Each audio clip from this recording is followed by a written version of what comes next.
Hey, everybody.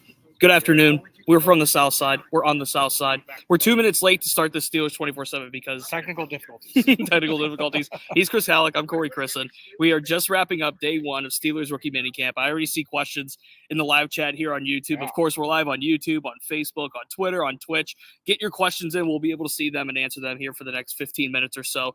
And we just got off the fields here at the UPMC Rooney Sports Complex, seeing the newest crop: Broderick Jones, Joey Porter Jr., Keanu Benton. They're all here. Yeah. All the draftees, undraftees, the tryouts, and really the takeaway from the first day is it was the first day. It was the first day. I mean, it's like, all the hype is there and, plenty of reason to be excited. At the same time, it's rookie minicamp. They're not doing anything like groundbreaking out there. One thing that I talked with Joey Porter Jr., the main thing that he said is we're learning. Like that's just a big part of it right now. They are just learning right now. They're getting acclimated because there are still OTAs to do after this, mini camp to do, all of that before training camp starts in Latrobe. So, they're learning. So they're not doing that much out there. Activities a bit limited in what they can do in terms of football activity, but still exciting to get to see them in black and gold for the first time. And we've already got interviews with Keanu Benton and Joey Porter Jr. on our YouTube channel as well, so check those out as well. And plenty more content coming out on DK Pittsburgh Sports. Yeah, of course, DK was with Broderick Jones for quite a bit over there. So, we talked to plenty of Steelers today. We'll, of course, be back here tomorrow to do the same thing. So, plenty of content coming your way from Steelers rookie minicamp. I spent time with Keanu Benton after, and, I was watching him and Nick Herbig and really the two Wisconsin kids, and that's what I'm going to be focusing on today for a write-up. But, in talking to Keanu, he has an extensive wrestling background. Football players that have wrestling backgrounds tend to translate over pretty well. Yeah. Nick Herbig brought it over as well. He was in that room with Keanu, and you got to see the really differences between what the college level does and what the pro level does. And both of us have been around college football quite a bit, and you see some of those flashes and glimpses from the programs they were at compared to where they're at now. Right. I spoke with Joey Porter Jr. That was one of the guys I talked to today, and no surprise there. He said, it's, he feels like he's at home. He came into the locker room, saw his jersey. He's like, man, I actually get to put this on today. And which is really, really cool. But at the same time, all those memories of him, coming here whenever he was a kid, when his dad was coaching under Mike Tomlin, and getting to work on the field with Antonio Brown and all of those other Steelers receivers. Then, all that stuff came, those memories, flood in at that point. And so it's just really cool, to see him actually begin taking the very first steps of his Steelers career. And especially, given the way that he's starting it, he said, I'm still going to be the same pissed off football player, because he talked about being pissed off that he wasn't taken in the first round. So. Yeah. He talks about that having a chip on his shoulder, and, he's brought that from the night after the draft of day one into day two, and the Steelers picking up. Judy brings up a great point. It's not just about, the perception around the draft class either. Just from seeing these guys in the group today, there's 7 draft picks, 7 priority undrafted signings. There's, I believe, 33 tryouts that they have. Right. And then a handful of others, first years that are coming in to try to regain some ground in the NFL. You could tell that there's some buzz around this class just from fits and just from personnel. It's not just buzz that, reporters are creating or that the team is trying to generate for themselves. You could tell by looking at them today that the players felt it as well. And that's a nice first step to take. It really is. And, when we begin to look at how big picture, how are things going to work out with this draft class? And, this is for example, when we're talking about Darnell Washington, there's a lot of intrigue about what he brings to the table, because he's just he's a massive human being. He plays tight end. Somebody that big shouldn't be able to run a 4.6 something 40. But he comes in and he's going to play alongside Pat Freiermuth, who's probably top 10 tight end in the league, who's personally said he wants to be top 5 this year. So he's got his own chip on his shoulder. But then you have somebody like Darnell Washington saying I don't know what my role is yet. And that's not a bad thing. That just goes to show there's a lot of different ways that he can be utilized. But the big thing that he took pride in, since he wasn't utilized that much in the passing game in Georgia, was becoming a really, really good blocker. And there's going to be it's going to be interesting to see how that plays out for sure. One thing I kept an eye on too, of course, no wide receivers in this draft class. So look at some of the undrafteds that are coming in. The one name that stands out is Jordan Byrd. Now, I was just going to say, I saw him on the field. I was like, almost looks like another Calvin Austin out there. Right. Well, that's the thing is he Yeah. played running back at San Diego State. He looks like another Calvin Austin because he's built like Calvin Austin, right? Yeah. 5'9", skinny, fast. Yeah. And he was an all Mountain West kick returner, punt returner. And for the troubles that the Steelers had last year, and they're losing Steven Sims, he's one that intrigues me as somebody. You know, we talk about undrafteds that could make the roster. You know, that was one that I kept an eye on today. I looked at Tyler Wiltz, of course, former Pitt linebacker as well, coming back as a tryout. So, you know, a lot of the undrafteds, there's some cool stories around them. But obviously the headliners, Broderick Jones, Joey Porter, and, you know, Darnell Washington bringing it back full circle. I'm interested to see what Tanner Morgan does in these kind of, you know, not just in rookie minicamp, but what he does during OTAs, what he does during minicamp. And then obviously going into training camp, just because, you know, the Steelers do need a third quarterback. You know, they got Kenny, they got Mitch, but they do need a third, and you can go either the veteran route or you can go the undrafted, you know, free agent route.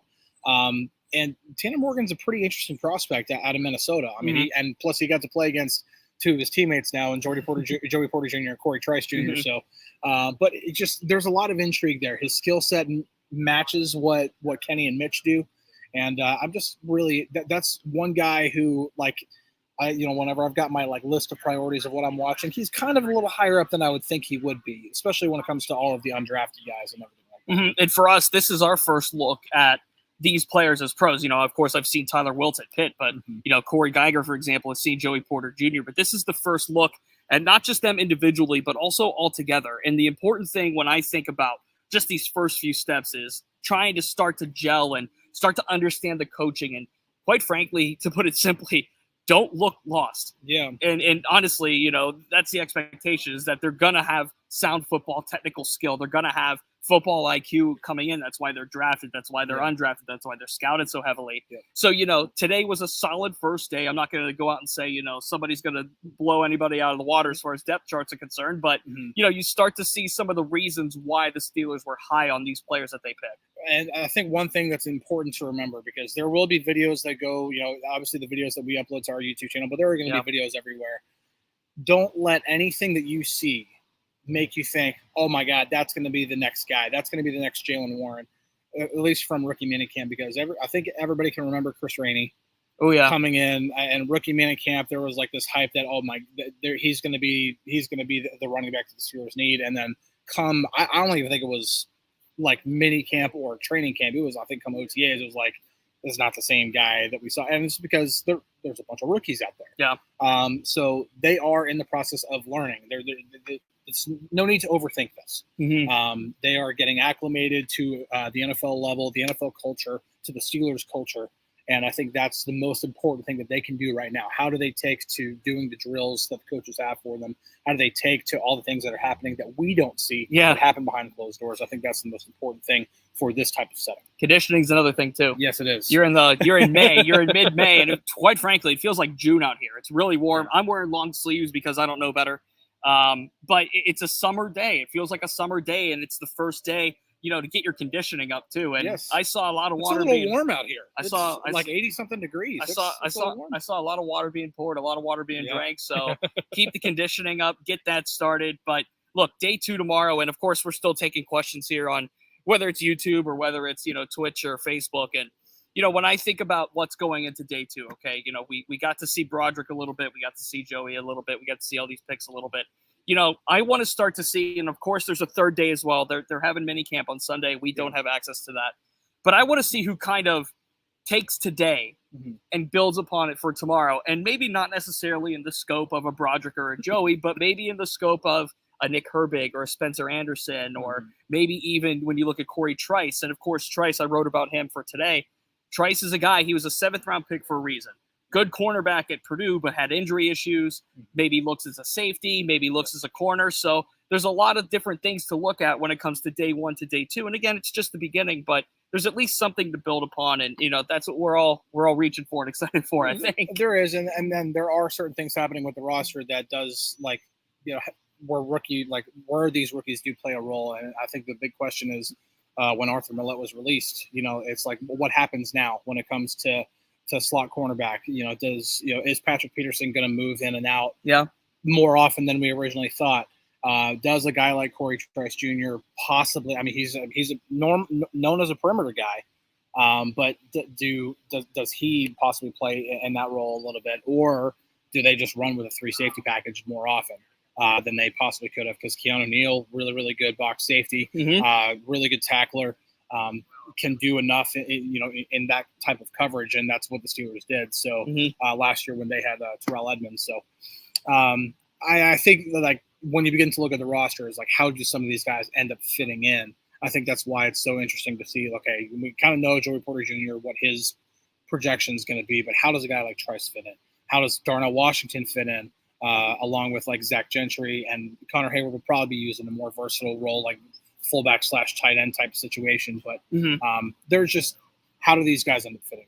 I bring this up for Brandy because he talks about speed, and the Steelers have a lot of speed.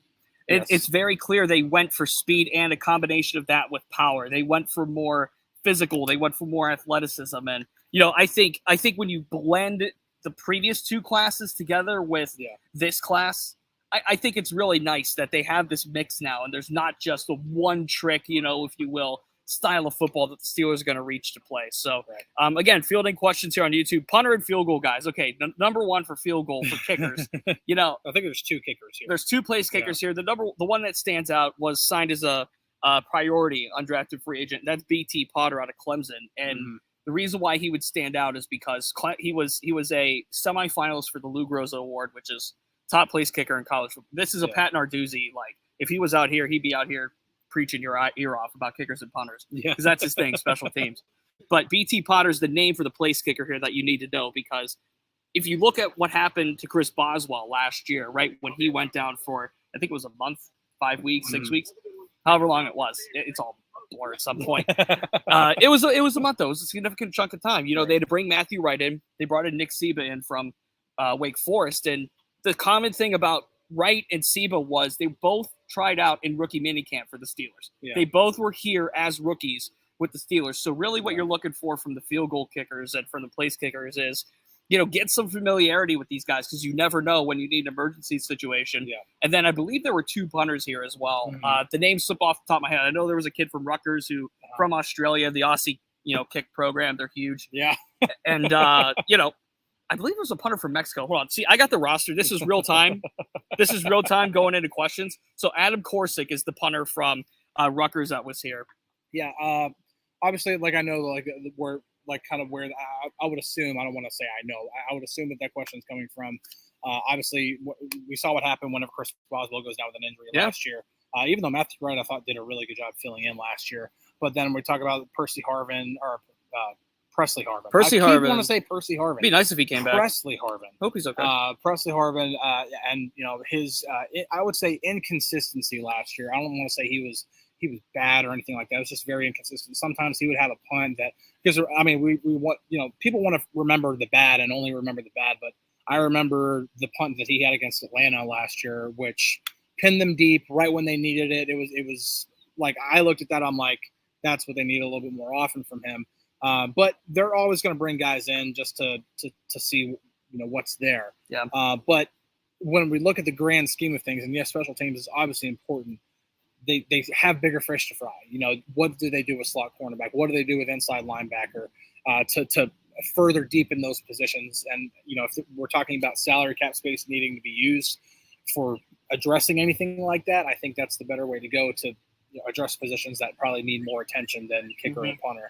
Because while Presley Harvin does have room to improve for sure, he had his good moments last year too, so we can't forget those. Let's go to Randy here for the last one before we sign out here. And again, we'll be live for another Steelers 24/7 around the same time tomorrow. Around the same time, so try to mark it on your calendar, put it in your phone. We will be here again, so come with your questions. Yeah, basically the same schedule tomorrow. So if things work out tomorrow like they did today, we'll be here around 10 o'clock.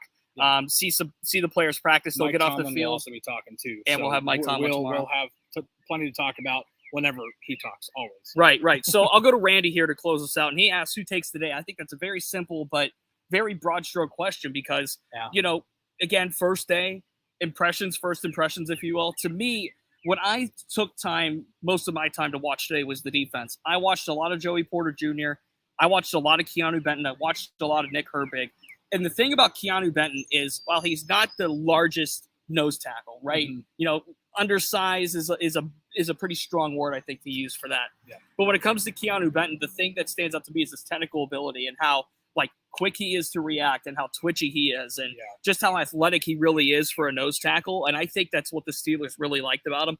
You'll read later on the site on DKPittsburghSports.com the connection that there is between that Wisconsin defensive line and the Steelers. So I think you'll want to stay tuned for more on that. One takeaway that things that I try to watch for in this type of a setting is how do the players take to the coaching? Mm-hmm. You know, I watch how do the defensive linemen and the edge rushers react to Carl Dunbar whenever he's coaching them through drills, because I see it on a daily basis how the pros do it. Yeah. How do these rookies do it? How do they respond?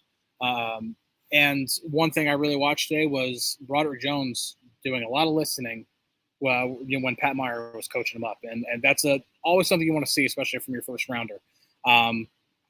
Even doing these little bitty drills, you can see the athleticism. Just in these little drills where it's just practicing like their pop up whenever when they're practicing for pass rush and everything like that. But then in between each of those reps, Pat Meyer's talking to him. What's he doing? How is he listening? How is he engaging? Those are the type of things that I look for in this type of a setting, because there's only so much that they can do when they're doing drills. Yeah. So that's something I like to watch for. I'm going to be watching for again tomorrow, and probably try to watch a little bit of a wider scope tomorrow, not just the draft picks, some of the undrafted guys as well. I want to see, like I said, I'm really intrigued by Tanner Morgan as a possible third quarterback. So that might be something I'm looking forward to. The blanket statement for today, so far so good, I think. Day one and rookie minicamp is in the books. 2 more to go. We'll be here for day 2. We won't be here for day 3, unfortunately, because quite frankly, we're not allowed. But that's 17 minutes or so Steelers talk for the day. We'll be back live here from the south side, probably this exact same spot, if not around the parking lot a little bit, because that's the UPMC Rudy Sports Complex. We have to do it outside of it. About the same time tomorrow. Check out the site later, DKPittsburghSports.com, for write-up from me, write-up from Chris, write-up from DK, of course. DK will have his daily shot, Ramon Foster show later on. So plenty of Steelers content coming your way on DK Pittsburgh Sports. And as always, we appreciate you chiming in, whether it's live here on the YouTube stream, Twitch, on Twitter or Facebook, or if it's on the replay. Appreciate you checking us out later in your day. Again, live around the same time tomorrow on Saturday, about between 12:30 and 1 o'clock. So we'll see you then. For Chris Halleck, I'm Corey Christen. Take care, everyone.